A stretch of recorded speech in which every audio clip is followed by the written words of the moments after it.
All right, good day, ladies and gentlemen. Thank you for joining me on another great episode of your favorite political talk show, The Truth with Ben Jokes. Now, the federal government is said to be servicing the loans we already have on ground with over 90% of the country's revenue. Debt servicing was taking around 85% of our revenue before this regime, and the normal thing for a responsible leadership to do was to begin to block the leakages in the spending of government resources, to cut down the cost of governance, tame corruption, and abolish needless spendings so that the need to take further loans will reduce. But we didn't get that from this administration. Instead, we saw billions of naira being spent on a needless presidential yacht, hundreds of millions spent on SUVs, and so on and so forth.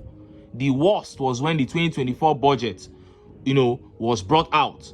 When we heard the budget amount, we said it was too high for a nation that is struggling.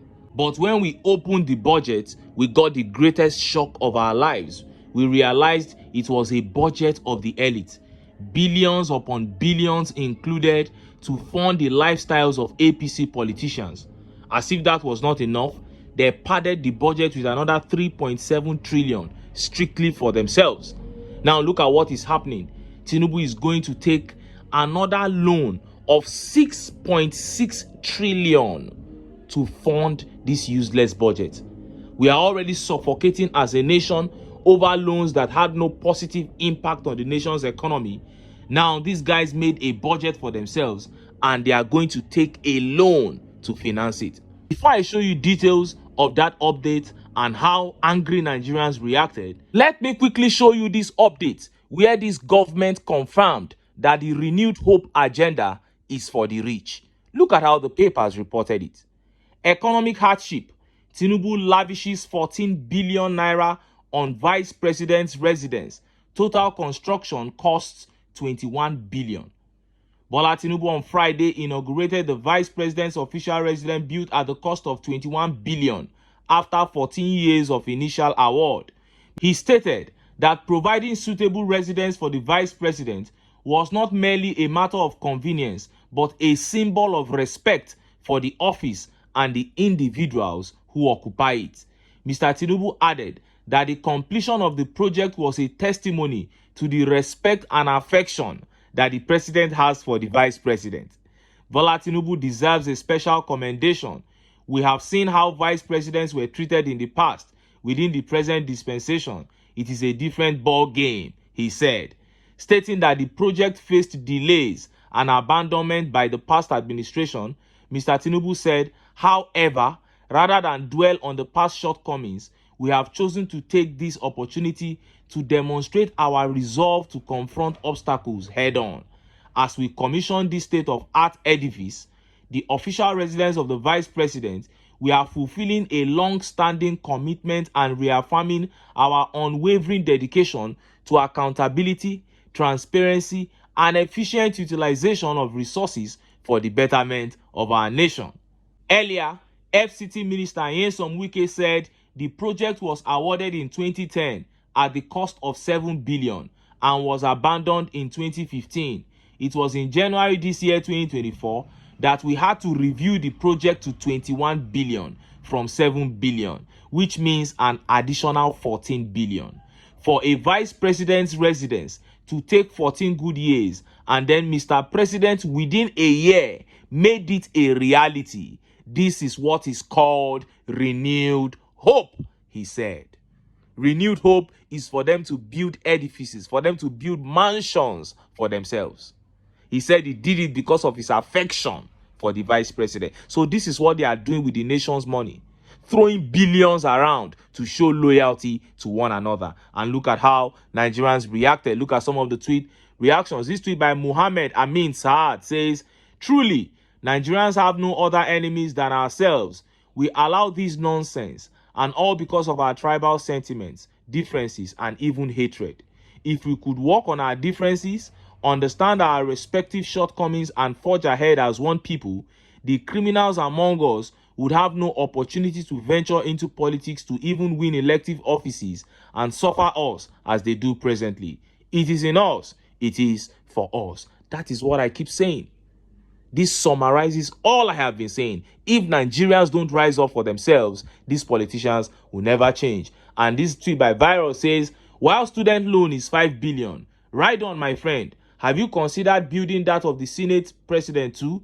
Kindly proceed. 160 million SUVs aren't enough for our lawmakers. Build 5 billion naira houses for each of them too. Don't forget the official residencies of the presidential pilots. Right on.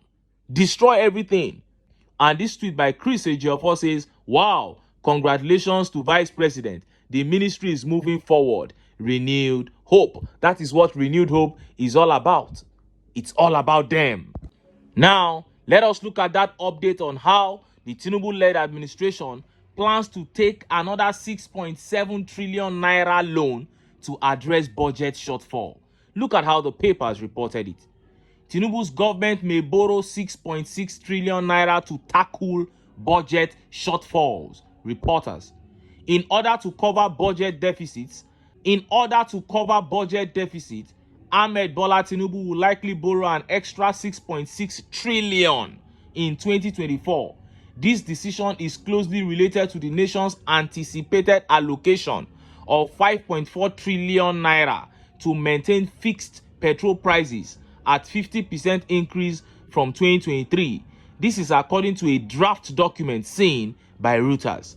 The Accelerated Stabilization and Advancement Plan, ASAP, created by the Finance Ministry in collaboration with private sector executives and economists, aims to address the challenges arising from reforms designed to stimulate economic growth.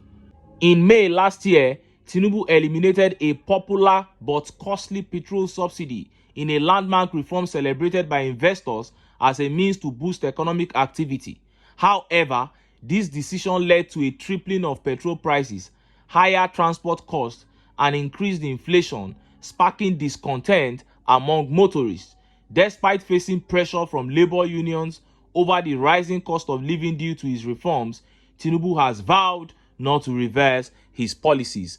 Anytime they want to borrow money, they'll look for something to hang it on, to make it look as if they are making sense.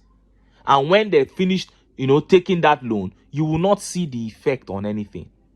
This is what these guys have been doing. This was what Buhari did for 8 years. This is what Tinubu has done for 1 year. And this is what he continues doing. Look at how Nigerians reacted. This tweet by Toby says, borrow, borrow, borrow. Why not cut politicians' salaries?